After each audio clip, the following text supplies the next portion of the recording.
Hello there, and welcome. I'm so glad you found your way here tonight. Before we begin this journey together, if you find yourself drawn into this unfolding mystery, consider subscribing and leaving a like. Between November 4th and 9th, 2025, something remarkable happened at the heart of our solar system.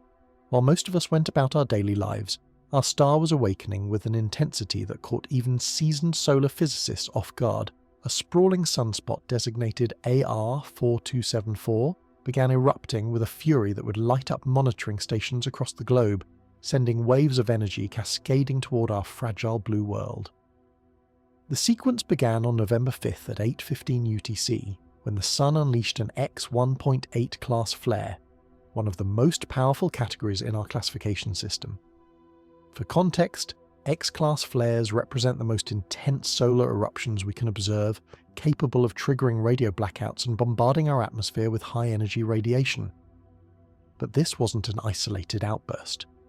Within hours, AR4274 continued its assault with an M8.6 class flare, then another and another, creating a cascade of electromagnetic fury that painted our magnetosphere with streams of charged particles travelling at unimaginable velocities. What made these eruptions particularly significant wasn't just their power, but what followed in their wake.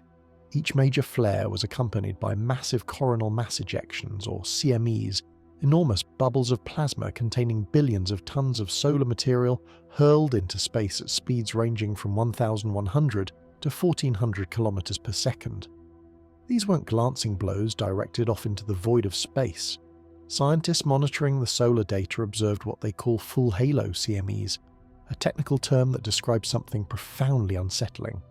These eruptions were aimed directly at Earth, their expanding shockwaves positioned to strike our planet head-on with the full force of the Sun's magnetic tempest. By November 7th, the first of these plasma clouds slammed into Earth's magnetosphere, compressing our protective magnetic bubble and triggering a G3 class geomagnetic storm, classified as strong on our space weather scale. Solar wind speeds that normally cruise past Earth at a relatively gentle 400 kilometers per second suddenly spiked to 850 kilometers per second, hammering our magnetic field with an intensity that sent ripples through our technological civilization. Power grids from Scandinavia to North America reported voltage fluctuations and transformer stress. GPS satellites experienced signal degradation, causing positioning errors that confused navigation systems worldwide. Communication satellites in geosynchronous orbit fought to maintain their orientations as the turbulent magnetic environment buffeted their sensitive instruments. The visible manifestation of this cosmic assault was breathtaking. Auroras normally confined to the Arctic and Antarctic circles surged southward, painting skies across Europe and the northern United States with curtains of green and crimson light. Social media filled with images of these ethereal displays, people marvelling at nature's light show without fully grasping the powerful forces at work above their heads. Yet beneath the beauty lay a more sobering reality. Our planet was absorbing an enormous influx of energy from our star, energy that wouldn't simply dissipate harmlessly into space. The conservative response from space weather agencies was measured and reassuring. This was solar maximum, after all, the peak of the Sun's 11-year activity cycle. Such storms, while intense, were within the expected range of solar behaviour. Equipment held, power stayed on, life continued. But here's the problem with that comfortable narrative. It treats this event as isolated, as random stellar weather that came and went without consequence. It ignores a simple but profound question that scientists are only beginning to ask in earnest. What if this solar fury wasn't random at all?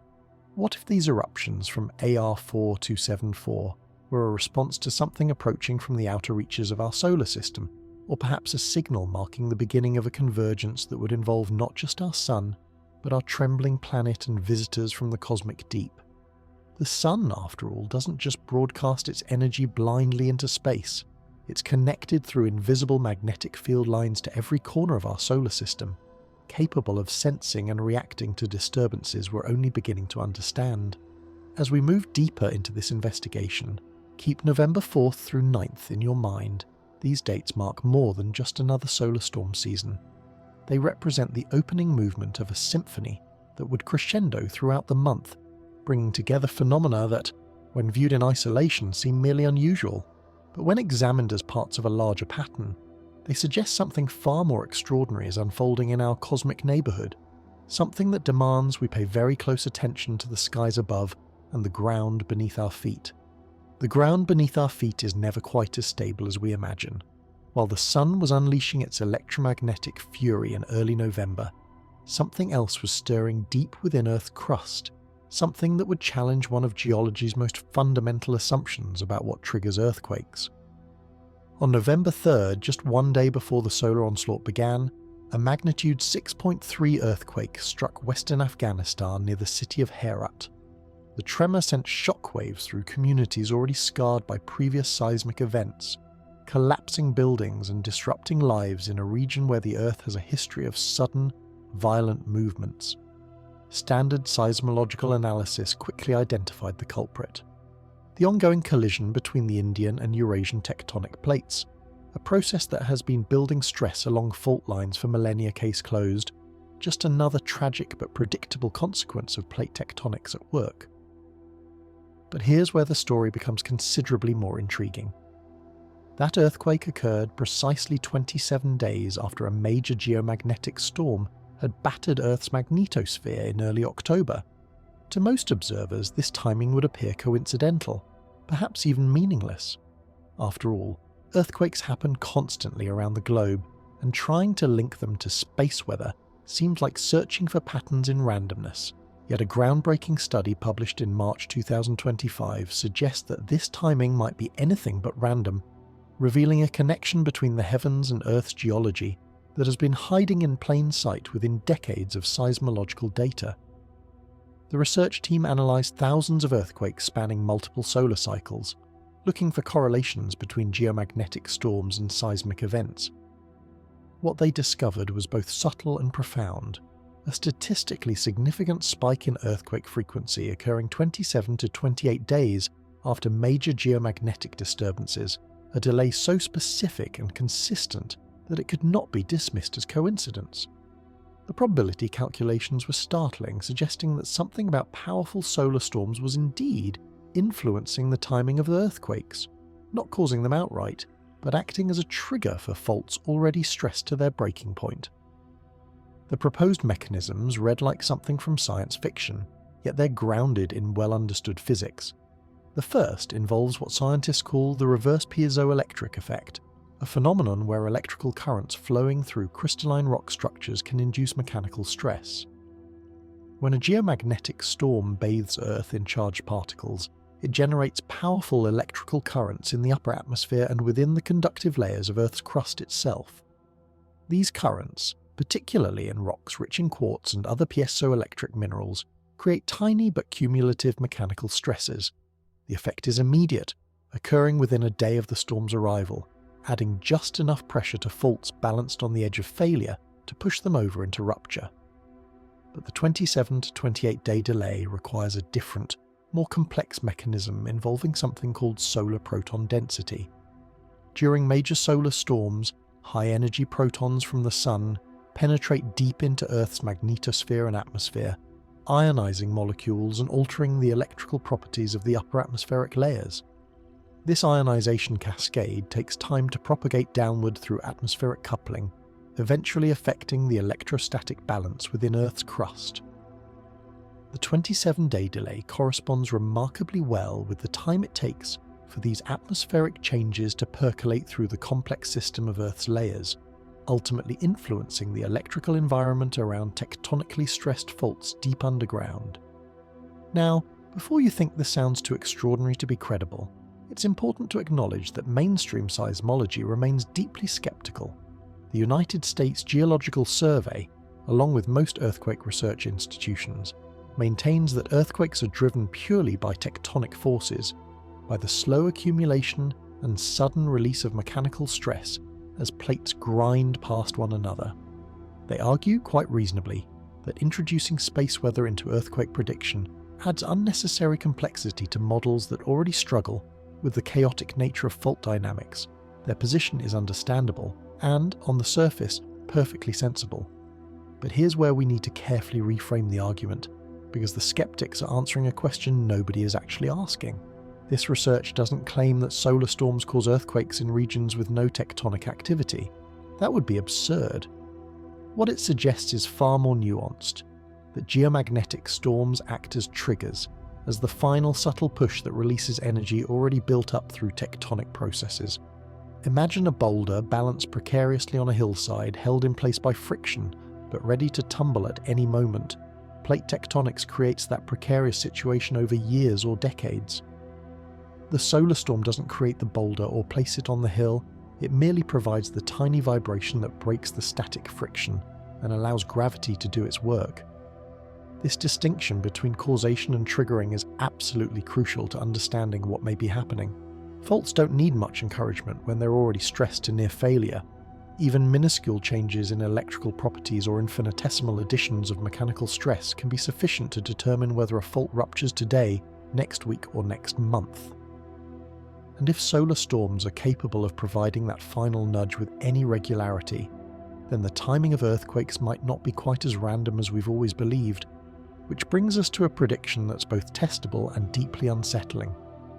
The major geomagnetic storms of November 4th through 9th, those G3 class disturbances driven by the fury of AR 4274, would, according to this hypothesis, create their own earthquake window approximately 27 to 28 days later.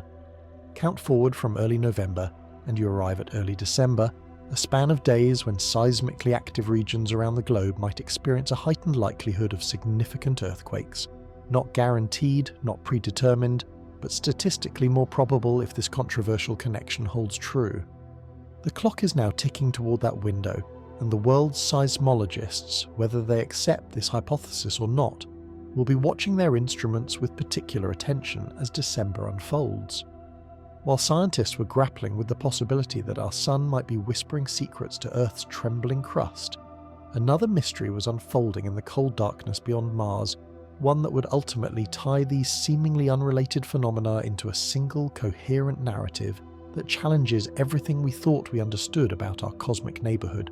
On July 1st, 2025, astronomers at the Atlas Survey Telescope in Hawaii detected a faint smudge of light moving against the background stars, an object that initial calculations suggested was following a hyperbolic trajectory through our solar system. Within days, the designation was confirmed. This was C-2025 V1 Atlas, later redesignated simply as 3I Atlas, the third definitively interstellar object ever detected passing through our solar system. After the mysterious cigar-shaped Oumuamua in 2017 and the clearly cometary Borisov in 2019, humanity was being granted another glimpse at a visitor from the vast spaces between stars, a traveller that had journeyed for millions of years through the cosmic void before arriving at our doorstep. But from the very beginning, something about 3I Atlas felt profoundly wrong. As observatories around the world turned their instruments toward this interstellar wanderer, a cascade of anomalies began to emerge, each one individually puzzling, but collectively painting a picture of an object that defied every expectation we have about how comets, asteroids, or any natural celestial body should behave. The first anomaly was its trajectory. Unlike Oumuamua, which plunged through our solar system at a steep angle to the ecliptic plane, and unlike typical interstellar objects which should arrive from random directions in three-dimensional space, 3I Atlas was travelling almost perfectly aligned with the ecliptic, the flat disk where Earth and the other planets orbit the Sun. Statistically, this alignment is extraordinarily unlikely for a natural object arriving from interstellar space. The galaxy is three-dimensional, and objects ejected from other star systems should approach from any angle with equal probability. Yet here was 3I Atlas, moving as though it had carefully plotted a course to remain within the plane of our planetary system, like a ship sailing precisely along a well-charted maritime route, rather than cutting randomly across an ocean. Then came the anti-tail, an optical phenomenon that appeared in late summer observations. Normal comets develop tails that stream away from the Sun as solar radiation and the solar wind push gas and dust particles outward. Sometimes comets display what appears to be a forward-pointing tail, but this is merely a perspective effect caused by viewing orbital debris from certain angles. The antitail observed on 3I Atlas, however, persisted across multiple viewing geometries and seemed to represent actual material pointing in directions that made no sense for passive particles being pushed by solar radiation pressure. It was as though the object was shedding material in a controlled directional manner rather than allowing the sun's influence to dictate the flow of its outgassing. The size estimates added another layer to the puzzle. Most interstellar objects detected so far have been relatively small, perhaps a few hundred meters across at most 3I Atlas, however, appeared to be substantially larger, with observations suggesting a nucleus potentially several kilometers in diameter. This placed it in a category with the solar system's largest comets, yet it was travelling on an unbound orbit with enough velocity to escape the sun's gravitational embrace entirely.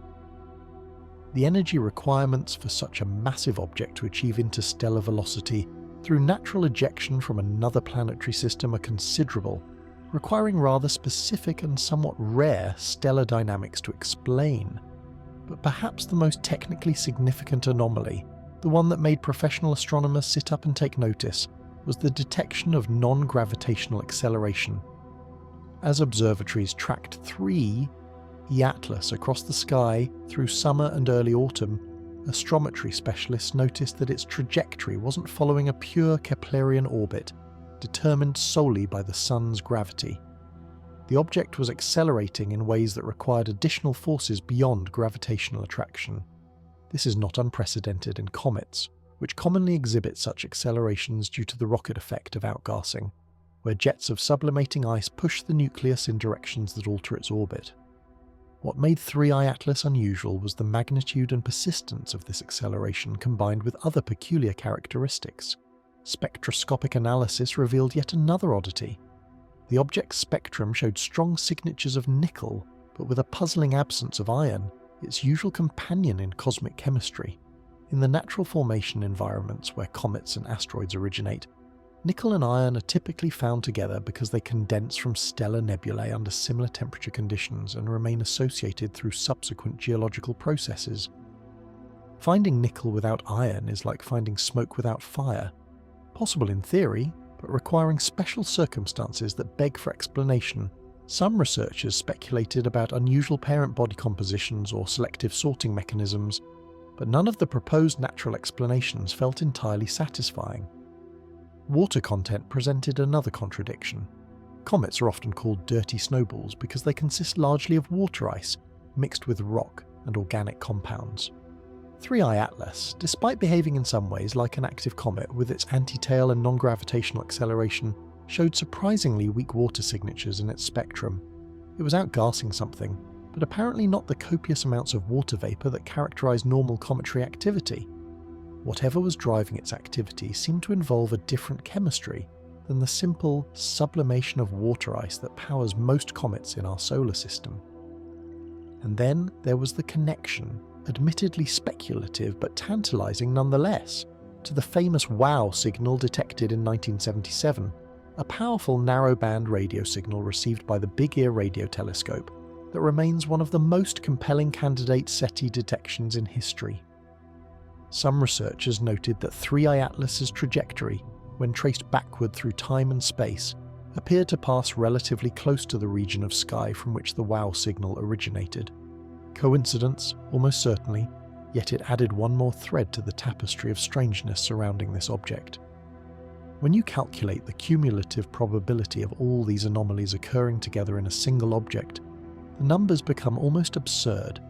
Each characteristic might individually be rare but explainable, but the combination of an ecliptic-aligned trajectory, anti-tail behaviour, large size, non-gravitational acceleration, unusual composition, low water content, and a possible connection to an unexplained radio signal pushes the odds to something like 1 in 10 quadrillion, for this to be a purely natural object shaped by chance.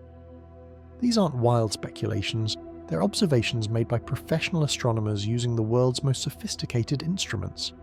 This object was already breaking all the rules before it even reached the Sun, before it entered the final phase of its journey through our solar system, that would reveal anomalies so profound that they would force us to consider possibilities that, until now, existed only in the realm of science fiction. As October drew to a close, 3I Atlas approached the moment that defines every comet's journey through the inner solar system: perihelion, the point of closest approach to the Sun. For this interstellar visitor, that moment arrived on October 29th, when it would sweep to within a distance where the Sun's fierce radiation should transform it dramatically, awakening whatever volatile ices remained in its nucleus and creating a spectacular display of cometary activity visible across Earth's night sky. But there was a problem with observing this critical event. On October 29th, from Earth's perspective, 3I Atlas passed directly behind the Sun, hidden in the solar glare where no telescope could safely point. This alignment meant that the most crucial phase of its journey, the moment when solar heating should trigger maximum outgassing and reveal the object's true nature, would occur in the one place where human eyes and instruments couldn't follow.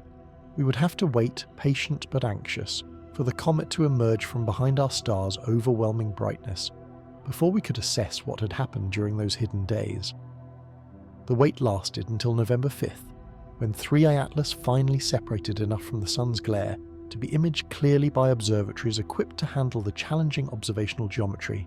Astronomers around the world prepared their instruments, expecting to capture images of a comet transformed by its close solar encounter, sporting a magnificent tail of gas and dust stretching millions of kilometers across space, glowing brilliantly as sunlight illuminated the debris streaming from its superheated nucleus.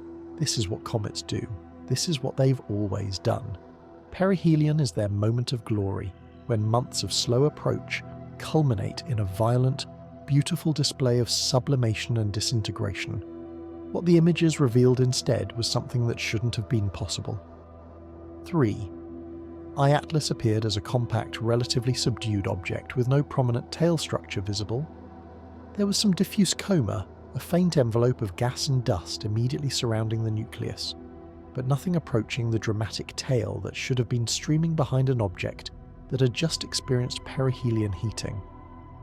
The comet looked almost disappointingly normal, like a faint smudge on the detector, rather than the spectacular fireworks display that physics demanded should be occurring.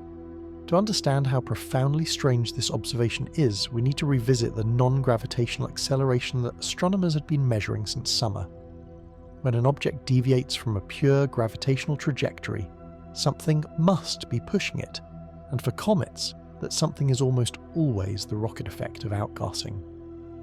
As ice sublimates from a rotating nucleus, it creates jets that act like tiny rocket engines, pushing the comet in directions that depend on where those jets are located and how the nucleus is spinning.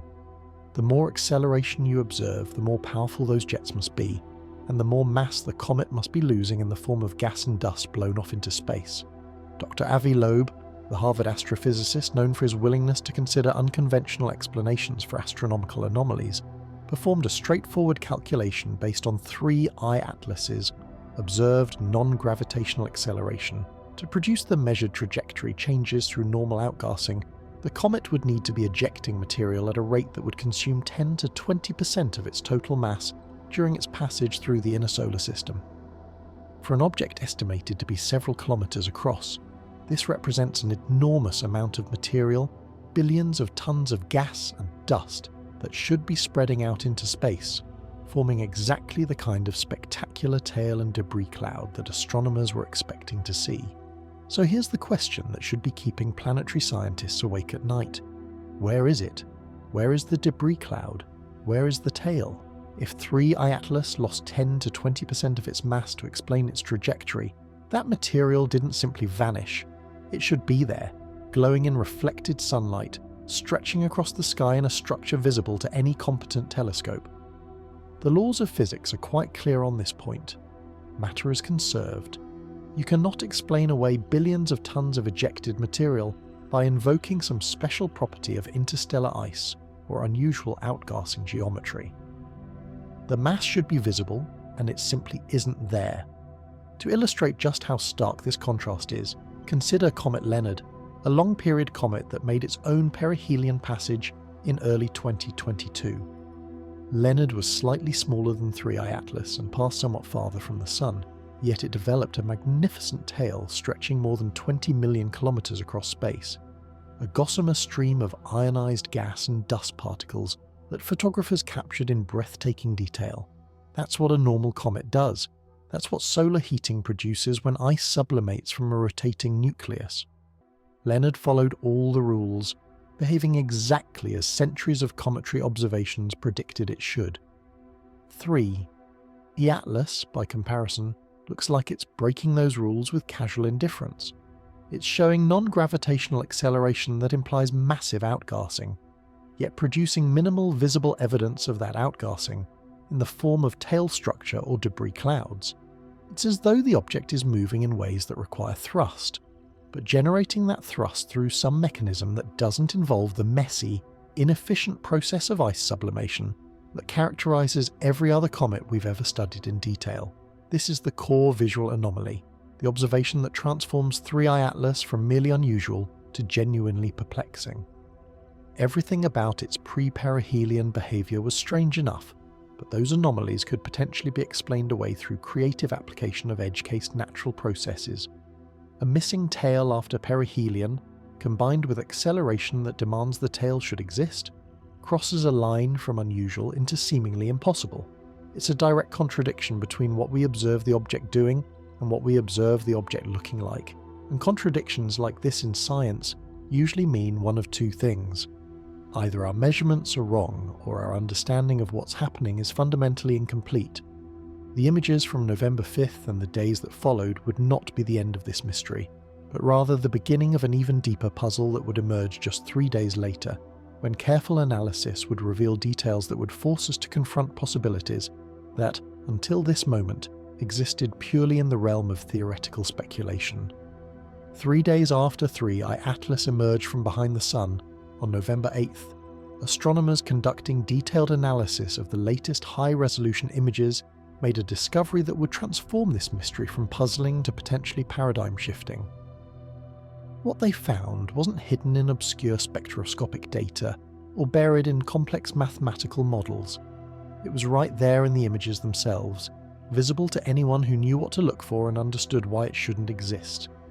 The images revealed at least 7 distinct jets emanating from 3I Atlas's nucleus, each one a discrete stream of material flowing outward from the central body into the surrounding space. Now, jets themselves are not unusual on comets. In fact, they're quite common and well understood. As a comet's nucleus rotates and different areas face the Sun, localized patches of ice on the surface heat up and sublimate, creating focused streams of gas and dust that shoot outward like geysers erupting from specific vents. What makes these jets scientifically valuable is that they tell us about the comet's rotation, its surface composition, and the distribution of volatile materials across its nucleus. But here's what made the jets on 3I Atlas so profoundly anomalous. They were pointing in multiple directions, including what appeared to be opposite directions relative to the nucleus. This is extraordinarily inefficient from a natural outgassing perspective, and it compounds the mass loss problem we discussed earlier to the point where the numbers simply refuse to make sense under conventional physics. To understand why this matters, imagine you're a comet nucleus rotating in space as you approach the Sun. Your surface is covered with patches of ice mixed with rock and organic compounds. As solar radiation heats your sunward side, ice sublimates and creates jets that push you in directions determined by where those active regions are located and how you're rotating. For this process to produce the kind of non-gravitational acceleration observed in 3I Atlas, while also creating jets pointing in multiple, even opposite directions, you would need an incredibly complex and precisely balanced distribution of active vents around your surface. Each jet would need to be powerful enough to contribute to the overall acceleration, yet somehow they would also need to partially cancel each other out due to their opposing directions. This isn't just unlikely, it's phenomenally wasteful. Every jet pointing in a direction that opposes your net acceleration is essentially wasting mass, throwing material into space without contributing to your trajectory change. To achieve the observed acceleration under these conditions, the comet would need to be outgassing even more vigorously than the already impossible 10 to 20% mass loss that Avi Loeb calculated. we're potentially talking about mass loss rates that would require the object to be shedding material so rapidly that it should be surrounded by an enormous, dense cloud of gas and dust, visible from Earth as a brilliant, unmistakable tail stretching across a substantial portion of the sky.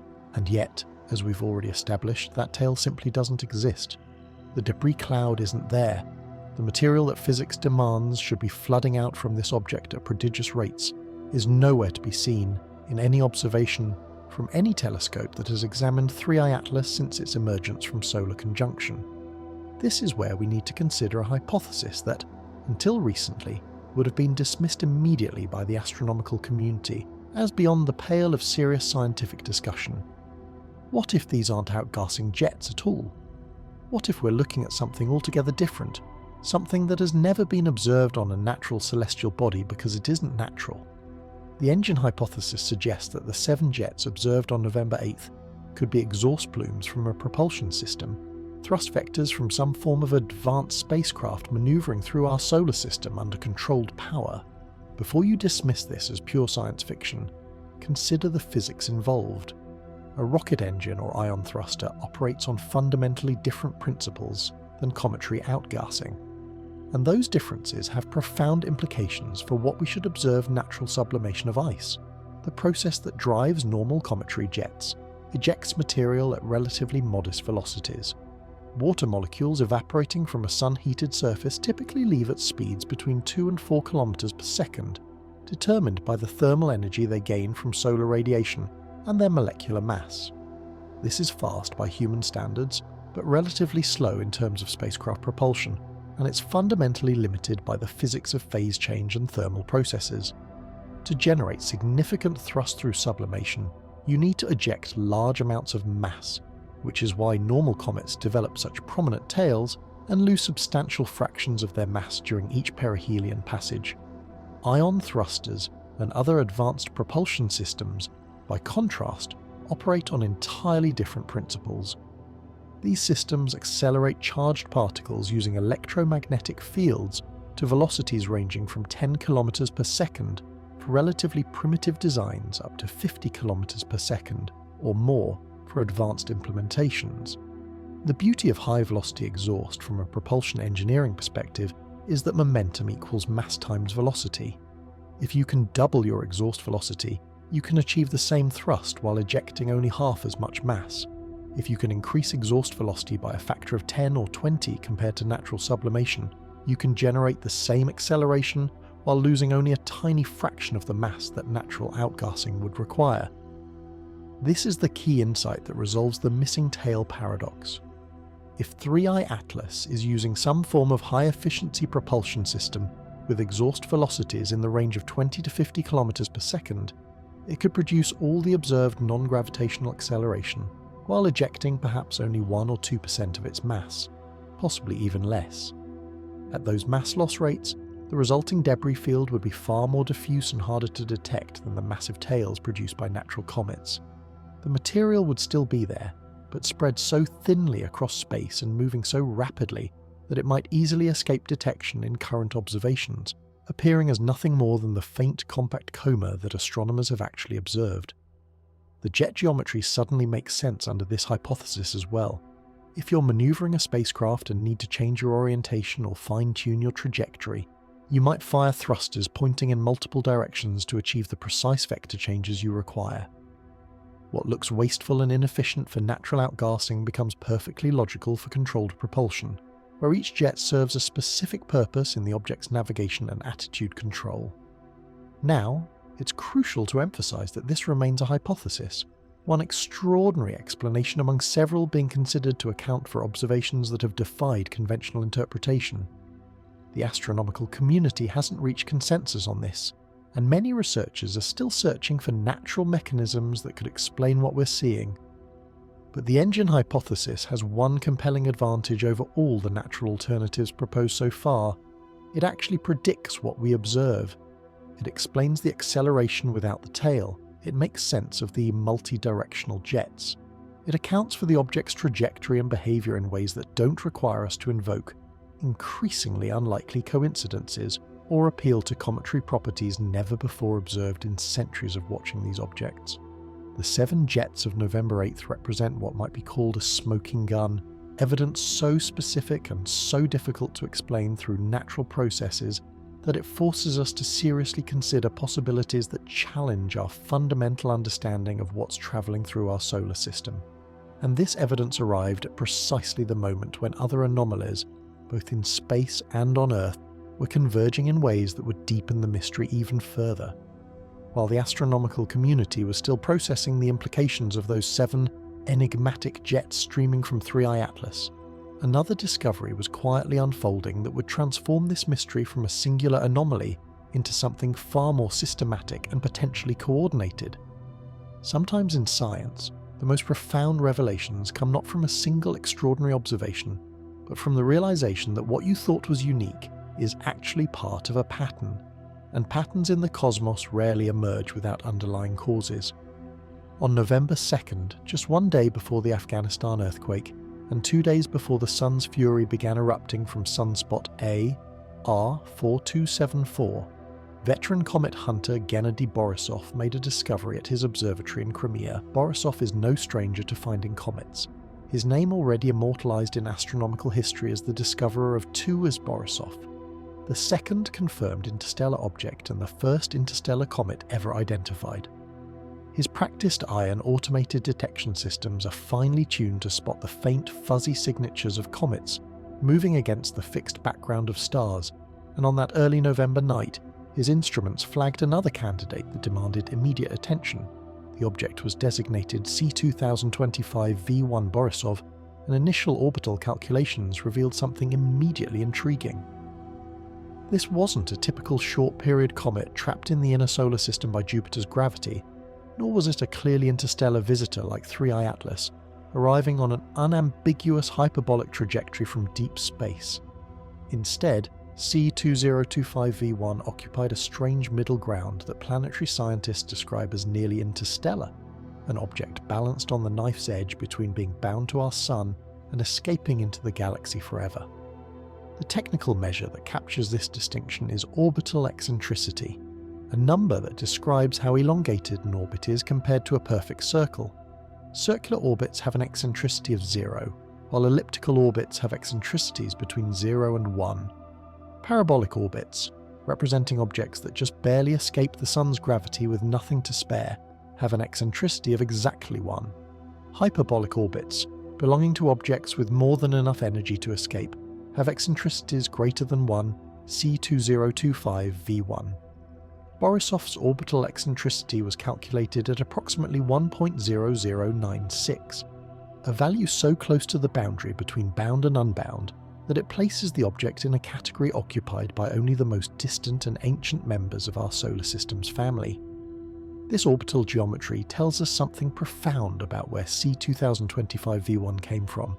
Objects with eccentricities this close to 1 typically originate in the Oort cloud, that vast spherical shell of icy bodies surrounding our solar system at distances ranging from thousands to hundreds of thousands of astronomical units from the Sun.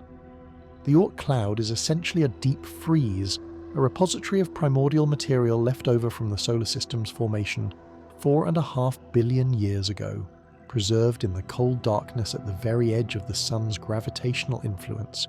Comets from the Oort cloud are sometimes perturbed by passing stars or galactic tides, sending them plunging into the inner solar system on their first and often only visit to the realm of planets. What makes C-2025 V1 particularly significant is its timing. Here was an object arriving from the outer reaches of our solar system at precisely the same time that 3i Atlas, the confirmed interstellar visitor, was making its own passage through the inner solar system. 2 objects, one from beyond our solar system entirely and one from its outermost edges, both appearing in our skies within months of each other. Already, the statistical coincidence was beginning to strain credulity, but the story was far from complete. As observatories around the world began tracking C-2025 V1 and gathering more detailed observations, another anomaly emerged that should sound familiar by now. The comet was displaying some level of activity, showing the characteristic fuzzy coma that indicates outgassing. and its trajectory indicated it would be approaching its own perihelion passage relatively close to the Sun in the coming months. Under normal circumstances, an Oort cloud comet on its first visit to the inner solar system should be exceptionally active, its pristine ice is sublimating for the first time under the Sun's intense radiation, creating spectacular outbursts and developing prominent tails that make such virgin comets among the most visually stunning celestial events observers can witness. Yet C-2025 V1 Borisov, like its interstellar companion 3D Atlas, was not developing the kind of prominent tail structure that its orbit and presumed composition should produce. Observations showed a relatively compact object, with modest activity levels that seemed strangely subdued for a comet of its estimated size approaching perihelion for what should be its inaugural solar encounter. It was as though the object was conserving its resources, outgassing just enough to demonstrate that it was indeed a comet, but holding back from the violent profligate display that virgin Oort cloud comets typically exhibit. The missing tail problem that plagued 3I Atlas was now manifesting in C-2025 V1 as well, suggesting that whatever mechanism was responsible for the anomalous behaviour wasn't unique to interstellar objects, but might represent something more fundamental, a characteristic shared by objects that, despite their different origins, were somehow related in purpose or nature. But perhaps the most striking feature of C-2025 V1's arrival was its orbital geometry relative to 3I Atlas. When astronomers plotted both trajectories in three-dimensional space, they discovered that the two objects were travelling on paths that were nearly perpendicular to each other. 3I Atlas was moving along the ecliptic plane, the flat disk where Earth and the planets orbit, while C-2025 V1 was approaching from a steep angle, its orbit tilted dramatically relative to the planetary plane. The two paths would not intersect. There was no danger of collision, but their orientation created something like a cross or an X when viewed from certain perspectives. Two visitors arriving from different regions of space but converging on our Sun at the same moment in cosmic history. This perpendicular configuration is exactly what you might expect if someone were conducting a coordinated survey mission. Imagine you wanted to study a planetary system comprehensively, to gather data from multiple vantage points and observe how the system behaves from different angles. You might send one probe along the ecliptic to study the planets and their interactions, while dispatching another at a steep inclination to observe the system's polar regions and gain a three-dimensional understanding of phenomena like the solar wind, magnetic field structure, and how energy flows through different regions of space. The perpendicular geometry of 3I Atlas and C-2025 V1 fits this mission architecture almost too perfectly, suggesting not random coincidence but deliberate design. Of course, coincidences do happen in the universe. Space is vast, and given enough time, unlikely configurations will eventually occur simply by chance. But we're no longer talking about a single coincidence. We're talking about two objects with anomalous tail behaviour arriving simultaneously from different regions of space, travelling on perpendicular orbits, and appearing during a period of exceptional solar activity and predicted seismic consequences. Each individual element might be dismissed, but the combination demands a more sophisticated analysis than simply waving away the pattern as meaningless chance. C-2025 V1, Borisov was not behaving like a control in this cosmic experiment. It wasn't demonstrating normal cometary behaviour against which 3I Atlas's strangeness could be measured. Instead, it was exhibiting its own anomalies, its own peculiar characteristics that aligned too well with what we were observing in the interstellar visitor. If this was natural, if both objects were simply unusual but conventional comets, their similarities should be minimal and their differences pronounced. What we were seeing instead suggested a deeper connection, a possibility that would become even more apparent as both objects continued their journeys through our solar system and toward the critical observational window that December would bring. When faced with unusual phenomena in science, researchers rely on statistical analysis to distinguish between meaningful patterns and random noise. The question we must now confront is whether the convergence of events we've been documenting represents a series of independent coincidences, or whether these phenomena are somehow connected, pointing toward an explanation that challenges our conventional understanding of what's possible in our cosmic neighbourhood. Let's begin by examining the individual probabilities involved in what we're observing, treating each anomaly as a separate event and calculating the likelihood that it would occur by pure chance. This is not speculation or wishful thinking, but rather a straightforward application of probability theory to astronomical observations that have been confirmed by multiple independent observers using different instruments and methodologies. Consider first the probability of an interstellar object arriving on a trajectory aligned with the ecliptic plane. The galaxy is three-dimensional, and objects ejected from other star systems should arrive from random directions in space. The ecliptic plane represents an infinitesimally thin slice of the celestial sphere, perhaps 1 or 2 degrees of the total 41,253 square degrees that cover the entire sky. The probability of an interstellar visitor randomly arriving within this narrow band is roughly 1 in 200, or about 0.5%. Unusual, certainly, but not impossible. Now consider the missing tail problem. What percentage of active comets passing through perihelion fail to develop prominent tail structures despite showing non-gravitational acceleration? The answer, based on centuries of cometary observations, is effectively 0. Every documented case of significant non-gravitational acceleration has been accompanied by visible outgassing and tail formation, proportional to the magnitude of the acceleration observed. Let's be generous and assign this a probability of 1 in 1,000, though even this may be overly optimistic given the complete absence of precedent. The multi-directional jet configuration observed on November 8th represents another statistical anomaly. While comets commonly display multiple jets, having them point in opposite or highly divergent directions is exceptionally rare and energetically wasteful for natural sublimation processes. Perhaps one comet in 100 might show such a configuration due to unusual rotation states or surface composition patterns. We'll use that 1% probability as our estimate. The arrival timing presents yet another layer of improbability.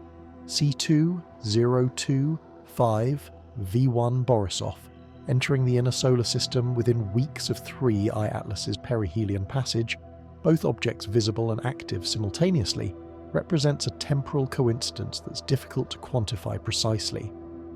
Long-period comets and interstellar visitors are both relatively rare events. Seeing 2 such objects active at the same moment might occur perhaps once every few decades, giving us a rough probability of 1 in 50 for any given year. The perpendicular orbital geometry between the 2 objects adds another multiplicative factor. While orbits can have any inclination, having 2 simultaneously arriving objects with trajectories separated by approximately 90 degrees is statistically no more or less likely than any other specific angular separation. However, from a mission design perspective, perpendicular orbits maximize observational coverage of a 3-dimensional system. Let's assign this a generous probability of 1 in 10, acknowledging that many angular relationships are possible but few are as geometrically elegant. Both objects displaying similar anomalous behavior, specifically the subdued tail development despite evidence of activity, represents perhaps the most compelling coincidence. If one object showing this characteristic has a probability of 1 in 1,000, then 2 independent objects displaying the same unusual trait multiplies that improbability significantly. We're looking at roughly 1 in a million odds that both would randomly exhibit this specific anomaly. The temporal correlation with exceptional solar activity adds yet another layer. Sunspot AR4274 produced some of the most intense X-class flares and CMEs observed during this solar cycle, and these events occurred within days of both objects being at critical phases of their journeys through the inner solar system. The probability that major solar storms would coincide with these astronomical events purely by chance is difficult to calculate precisely, but solar maximum occurs roughly 1 year out of every 11, giving us perhaps a 1 in 10 baseline probability for significant solar activity during any given observational window. Now comes the crucial mathematical step. When events are independent, meaning one doesn't influence the other, we calculate the combined probability by multiplying the individual probabilities together. Let's perform this calculation with the conservative estimates we've outlined. 1 in 200 for the ecliptic alignment, times 1 in 1,000 for the missing tail, times 1 in 100 for the jet configuration, times 1 in 50 for the temporal coincidence, times 1 in 10 for the perpendicular geometry, times 1 in a million for both objects showing similar anomalies, times 1 in 10 for the solar activity correlation. The result is approximately 1 in 10 trillion. To put this in perspective, you would need to observe 10 trillion solar systems, each for the duration of their entire existence, before you would expect to see this particular combination of circumstances arise by pure random chance. The number is so large that it strains comprehension. There aren't 10 trillion stars within 1,000 light-years of Earth. The entire Milky Way galaxy contains only a few hundred billion stars. We're talking about odds so remote that they effectively argue against the independence assumption itself. This is where Bayesian reasoning enters the picture, a statistical framework that asks us to compare competing hypotheses based on how well they predict the observations we're actually seeing. We have two primary hypotheses on the table. The first is the natural coincidence hypothesis, which maintains that 3I Atlas and C-2025 V1 are both unusual but conventional astronomical objects, whose simultaneous arrival and strange behaviour represent an extraordinarily unlikely but ultimately meaningless coincidence. The second is the technological hypothesis, which proposes that at least one and possibly both objects are artificial probes conducting a coordinated survey mission of our solar system. The natural coincidence hypothesis struggles to predict what we observe. It requires us to accept multiple independent improbabilities, all occurring simultaneously without any connecting mechanism. It offers no explanation for why both objects would display similar anomalous characteristics, or why their arrival would coincide with exceptional solar activity. The hypothesis doesn't predict these observations, it merely accommodates them after the fact by appealing to chance.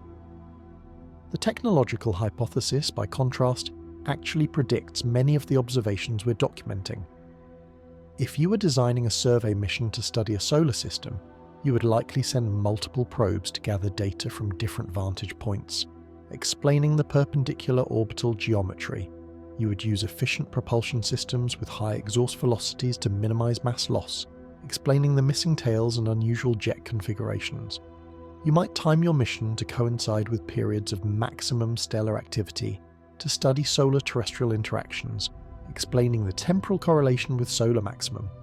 The hypothesis transforms a series of bewildering coincidences into a coherent mission profile. C-2025 V1 Borisov, rather than being a control demonstrating normal cometary behaviour against which 3I Atlas's strangeness can be measured, begins to look like a companion probe in this framework. Its nearly interstellar orbit and subdued activity levels suggest an object that, while originating from our solar system's Oort cloud, might have been modified or repurposed for a specific observational role. Perhaps it's a local probe activated to complement the interstellar visitor's observations, or perhaps it represents technology from an earlier survey mission, now being reactivated for coordinated observations alongside the newly arrived 3I Atlas. The probability analysis doesn't prove the technological hypothesis is correct, but it demonstrates convincingly that dismissing it as wild speculation is no longer tenable. When the odds against natural coincidence reach 1 in 10 trillion, we're obligated as rational observers to seriously consider alternative explanations, even if those explanations challenge fundamental assumptions about our place in the universe, and whether we are alone in witnessing the cosmic drama unfolding around us. As we stand here in mid-November looking back at the extraordinary sequence of events that have unfolded over the past 2 weeks, we find ourselves in the curious position of being able to predict with unusual specificity when the next act of this cosmic drama will unfold. The convergence we've been documenting isn't simply a historical curiosity to be analysed in retrospect. It's an ongoing event with a timeline that stretches into the immediate future, creating windows of opportunity where critical observations and potentially transformative revelations await. The first convergence point arrives in early December, approximately 3 to 4 weeks from now. Remember the geomagnetic storms that battered Earth between November 4th and 9th, those powerful G3 class disturbances driven by the fury of sunspot AR4 274. According to the March 2025 study on solar seismic coupling, major geomagnetic storms are followed by a statistically significant increase in earthquake activity precisely 27 to 28 days later. Count forward from early November, and you arrive at the first few days of December, a window when seismically active regions around the globe may experience heightened probabilities of significant tremors. This isn't astrology or mystical prediction. It's a testable scientific hypothesis based on peer-reviewed research examining decades of earthquake and space weather data. The mechanism, as we discussed earlier, involves both immediate electrical effects through the reverse piezoelectric phenomenon and delayed atmospheric coupling through solar proton density changes.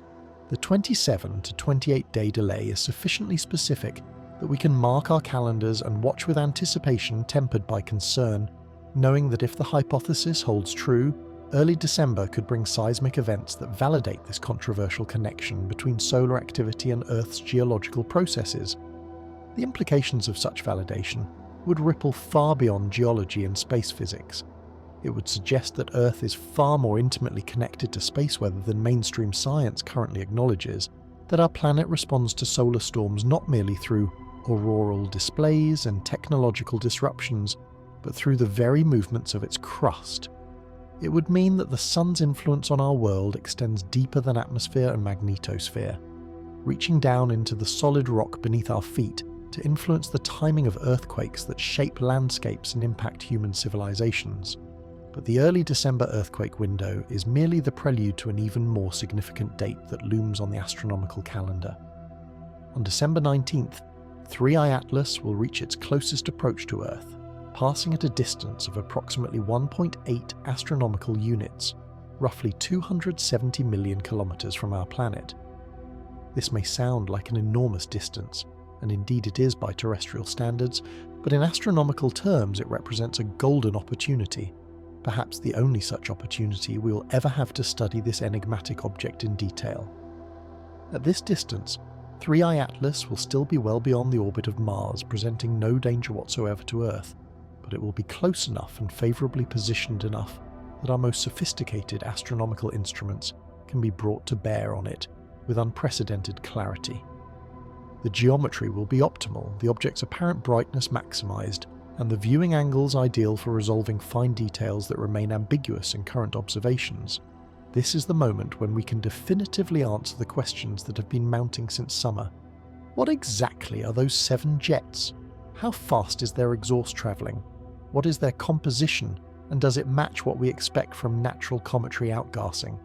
Enter the James Webb Space Telescope, humanity's most powerful astronomical instrument, and perhaps the only facility currently capable of settling the debate between natural and artificial explanations for 3I Atlas's behaviour. Webb's infrared capabilities allow it to observe objects hidden in solar glare or shrouded in dust. Its spectroscopic instruments can measure the composition of those jets with exquisite precision, identifying not just what molecules are present, but also their temperatures, densities, and most critically their velocities. Velocity is the key parameter that will distinguish between natural outgassing and artificial propulsion. Natural sublimation of water, ice produces exhaust, moving at 2 to 4 kilometers per second, determined by thermal physics and molecular mass. More exotic ices like carbon monoxide or carbon dioxide might reach 6 or 7 kilometers per second under optimal conditions, but there are hard physical limits to how fast molecules can move when they are simply evaporating from a sun-heated surface. Ion thrusters and other advanced propulsion systems, by contrast, routinely produce exhaust velocities of 10 to 50 kilometers per second or more, achieved through electromagnetic acceleration rather than thermal processes. If Webb observes jets on 3I Atlas and measures their velocities at 20 or 30 or 40 kilometers per second, velocities that cannot be explained by any known natural sublimation process, we would have smoking gun evidence that this object is not a comet at all, but rather technology, an artificial construct using propulsion systems that have no natural analogue in our experience.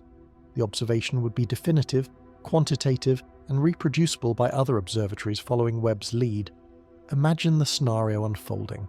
Early December arrives and a significant earthquake strikes a major tectonic boundary precisely within the predicted 27 to 28 day window, validating the solar seismic connection in a way that demands mainstream science take notice. Then, On December 19th, Webb trains its instruments on 3I Atlas and returns data showing exhaust plumes moving at velocities incompatible with natural outgassing. Suddenly, two controversial hypotheses, each remarkable in its own right, would be confirmed simultaneously, suggesting not just that unusual things are happening, but that they are happening in concert as part of a larger pattern that encompasses both our Sun's influence on Earth and the presence of artificial objects surveying our solar system during this period of heightened stellar activity. The convergence would be complete, the solar onslaught of early November, the predicted seismic response in early December, and the definitive observations of 3I Atlas in mid-December would form a trilogy of connected phenomena that transforms our understanding of the solar terrestrial environment and our place within a potentially inhabited cosmos. We would be forced to confront questions that until now have been purely theoretical.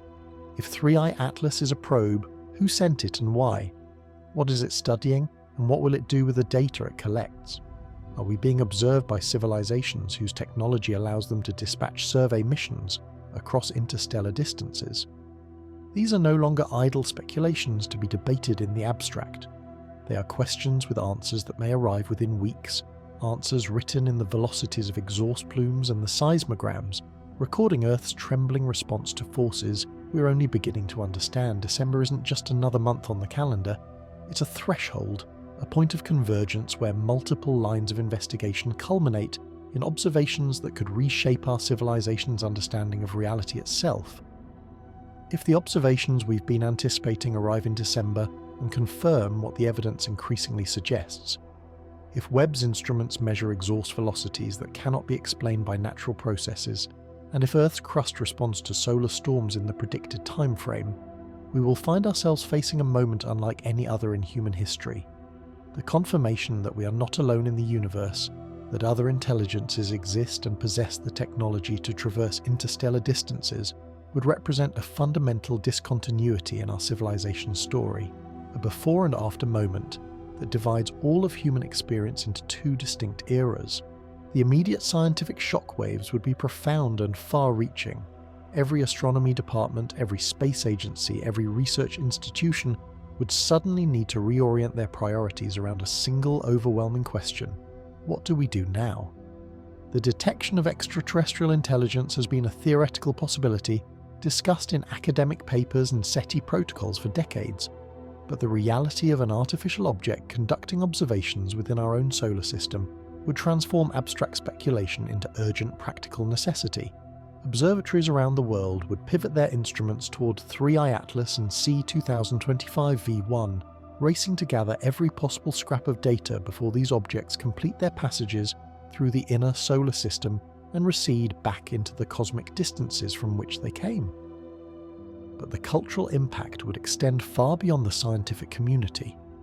The knowledge that humanity is being observed, that our sun and planet and civilization are subjects of study by intelligences capable of mounting interstellar survey missions, would ripple through every aspect of human society. Religious institutions would grapple with theological implications. Philosophers would debate what this means for human uniqueness and purpose. Artists and writers would find new wellsprings of inspiration in the confirmed reality of the cosmic other. And ordinary people around the globe would look up at the night sky with fundamentally altered perspectives, knowing that somewhere out there among the stars others are looking back. The mission profile itself offers intriguing clues about what these hypothetical visitors might be studying and why they chose this particular moment in cosmic history to survey our solar system. The convergence with solar maximum isn't coincidental if we're dealing with designed survey architecture. Solar maximum represents the peak of our star's activity cycle, the period when coronal mass ejections, solar flares, and complex magnetic phenomena occur with greatest frequency and intensity. If you wanted to understand how a star interacts with its planetary system, how stellar activity affects planetary magnetospheres and atmospheres, and even geological processes, you would naturally time your observations to coincide with maximum activity when these interactions are most visible and dramatic. The apparent focus on solar-terrestrial coupling, on the complex chain of interactions that connects solar outbursts to geomagnetic storms to potential seismic triggers, suggests a survey mission interested not in cataloguing individual planets, but in understanding system-level dynamics. This speaks to a sophisticated scientific agenda, one that recognizes planets and stars don't exist in isolation, but form integrated systems where energy and momentum flow through multiple pathways, creating feedback loops and coupling mechanisms that determine habitability and influence the evolution of any life that might arise on worlds like Earth. Consider what such a mission might reveal to its operators. They would observe our G-class star transitioning through its 11-year activity cycle, watch coronal mass ejections race outward through the heliosphere, and measure how these solar storms compress and distort Earth's magnetosphere. They would potentially detect the subtle electrical and mechanical responses in Earth's crust, validating or refuting the hypothesis that stellar activity can influence seismic processes. They would observe how our atmosphere responds to bombardment by high-energy particles, how auroras light up the polar regions, and how our increasingly technological civilization struggles to protect its infrastructure from space weather effects. From a comparative astrobiology perspective, this data would be invaluable. If these visitors have surveyed multiple planetary systems, our solar system during solar maximum provides a specific data point in understanding how different types of stars affect their planets and what implications this has for habitability.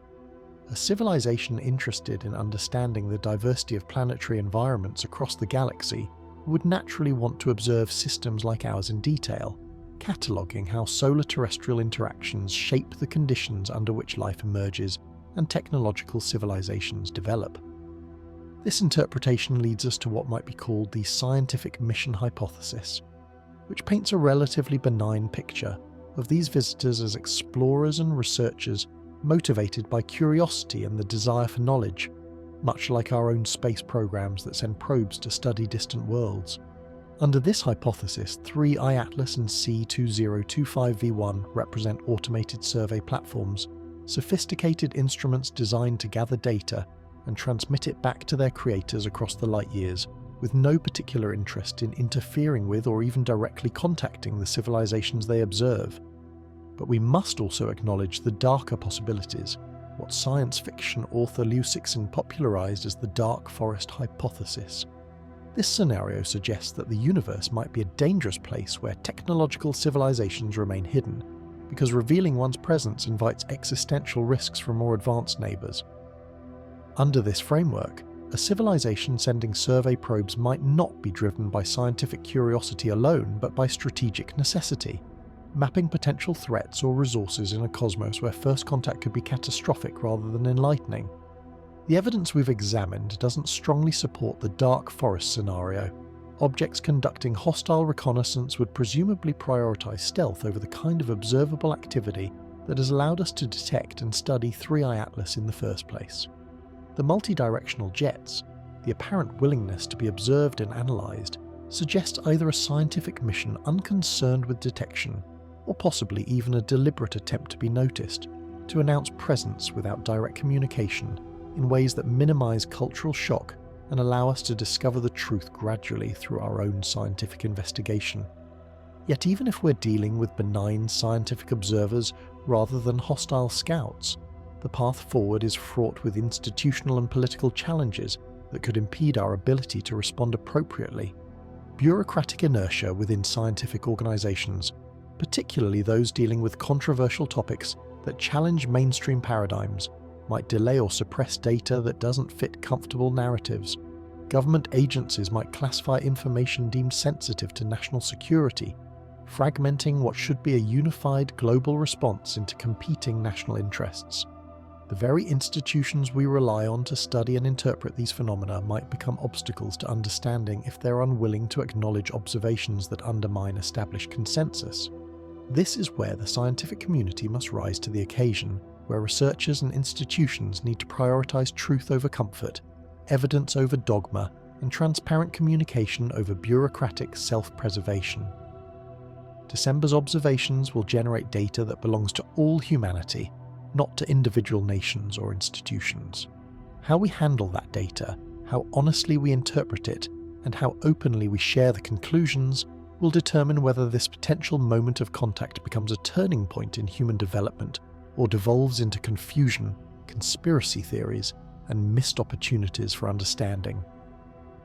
The implications of confirmed technological presence in our solar system extend beyond immediate questions of who sent these probes and why. They speak to humanity's long-term future and our place in what appears to be a universe more populated than we imagined, more connected across the vast distances, and more amenable to exploration than our current technology might suggest possible.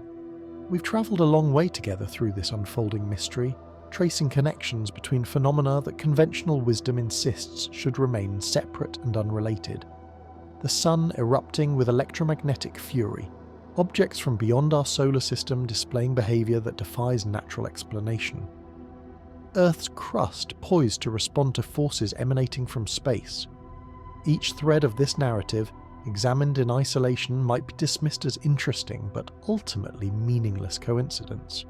But woven together, they form a tapestry that depicts something far more extraordinary than the sum of its individual parts. Let's take a moment to step back and see the full picture that has emerged from the evidence we've examined. Between November 4th and 9th, our star unleashed a barrage of X-class flares and coronal mass ejections that battered Earth's magnetosphere with unprecedented intensity for this phase of solar maximum. These weren't random outbursts, but sustained assaults from sunspot ARR 4274, creating G3-class geomagnetic storms that sent ripples through our technological infrastructure and painted skies across the northern hemisphere with auroral fire. The solar onslaught represented the first movement of our trilogy, establishing that our star was behaving in ways that demanded attention and would have consequences extending beyond the immediate space weather effects. The second movement involves two objects, one confirmed interstellar visitor and one nearly interstellar traveller from our solar system's outermost reaches, both displaying anomalous characteristics that challenge every expectation we have about how natural celestial bodies should behave. 3I Atlas, with its ecliptic-aligned trajectory, missing tail despite evidence of powerful acceleration, and 7 jets pointing in multiple directions including opposite vectors, represents a puzzle that natural explanations struggle to solve. C-2025 V1 Borisov, arriving simultaneously on a perpendicular orbit and displaying its own subdued activity levels despite approaching perihelion, transforms the mystery from a singular anomaly into a pattern suggesting coordination and purpose. The third movement connects heaven and earth through the controversial but increasingly well-supported hypothesis that geomagnetic storms can trigger earthquakes in tectonically stressed regions. The March 2025 study, revealing a 27 to 28 day lag between solar storms and seismic events, provides a testable prediction that early December will bring heightened earthquake probabilities, a window that arrives with clockwork precision based on early November's solar fury. If validated, this connection would demonstrate that Earth is far more intimately coupled to space weather than mainstream geology currently acknowledges. What makes this moment in history so remarkable is that we're no longer speculating in a vacuum, constructing theories without any way to test them, or making predictions that remain forever unfalsifiable. We have specific dates circled on our calendars: early December for the earthquake window, December 19th for 3, the Atlas's closest approach, and the James Webb Space Telescope's opportunity to measure exhaust velocities definitively. These aren't vague prophecies or moving goalposts that can be endlessly adjusted to avoid falsification. They are concrete predictions that will either be confirmed or denied by observations that anyone with the right instruments can verify independently. This is how science is supposed to work. You gather observations that seem anomalous. You propose hypotheses to explain those observations. You make predictions that distinguish between competing hypotheses. Then you wait for nature to render its verdict through new data that either supports or refutes your ideas. We are currently in that waiting period, that pregnant pause between prediction and verification, when the universe holds its secrets close but hints that revelation is imminent. If Webb trains its instruments on 3I Atlas and measures jet velocities of 20 or 30 kilometers per second, velocities incompatible with any natural sublimation process, we will have our answer about what this object truly is. If a major earthquake strikes a significant tectonic boundary in early December, precisely within the predicted window following November's geomagnetic storms, we'll have compelling evidence that solar-terrestrial coupling extends deeper than anyone imagined, and if both predictions are confirmed simultaneously, we will face the extraordinary conclusion that we are witnessing coordinated survey activity designed to study our solar system during a period of maximum stellar activity and its cascading effects on planetary systems. The convergence we've documented isn't about proving or disproving any single hypothesis. It's about recognizing that something genuinely unusual is happening, that the evidence demands serious attention from the scientific community and the public alike, and that December will bring observations capable of transforming speculation into knowledge. Whether those observations confirm the technological hypothesis or reveal natural explanations we haven't yet considered, the truth will emerge through careful measurement and analysis rather than assumption and dismissal. We stand at a threshold, not just as astronomers or scientists, but as a civilization confronting questions about our cosmic context that previous generations could only dream about. Are we alone in the universe, or are we one technological species among many, observed by others whose capabilities suggest they solved the challenges of interstellar travel long ago? Is Earth a passive observer of solar activity, or does our planet respond dynamically to stellar influences through mechanisms that couple space weather to geological processes? These questions have answers, and those answers are arriving whether we're ready for them or not. To everyone who has followed this investigation, who has watched these events unfold with curiosity tempered by healthy skepticism, I encourage you to stay engaged in the weeks ahead. Subscribe to channels covering these observations, follow astronomers and researchers who are tracking these objects, and participate in the global conversation that will inevitably emerge as December's data arrives. This isn't a story being told to you, it's a story you're part of, a moment in history where humanity collectively grapples with evidence that challenges comfortable assumptions about our place in a universe that appears to be bigger, stranger, and more wondrous than we ever imagined. The truth is coming, not through revelation or authority, but through the patient accumulation of observations that either confirm or deny the extraordinary possibilities we have explored together. December will mark not an ending, but a beginning, the moment when speculation gives way to knowledge, and we discover whether we live in the universe we thought we knew, or in one far more remarkable than our current understanding encompasses. Keep watching the skies, keep questioning the assumptions, keep demanding evidence and rigorous analysis, and most importantly, keep that sense of wonder alive, because in a cosmos as vast and ancient as ours, the most profound truths often arrive not with thunderous proclamation, but with quiet observations that forever change how we see ourselves and our place among the stars. The November convergence was just the opening act. The real show begins in December, and none of us should miss what happens next.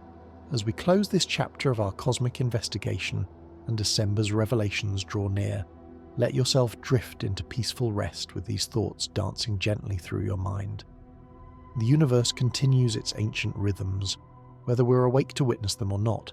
The stars wheeling overhead, solar storms rippling outward through space, and perhaps, just perhaps, distant observers noting our small blue world with interest and care. Sleep well, fellow travellers. Tomorrow brings us one day closer to answers that have eluded humanity for all of our history. Until then, let the mysteries of the cosmos cradle you into dreams of wonder and possibility. Good night.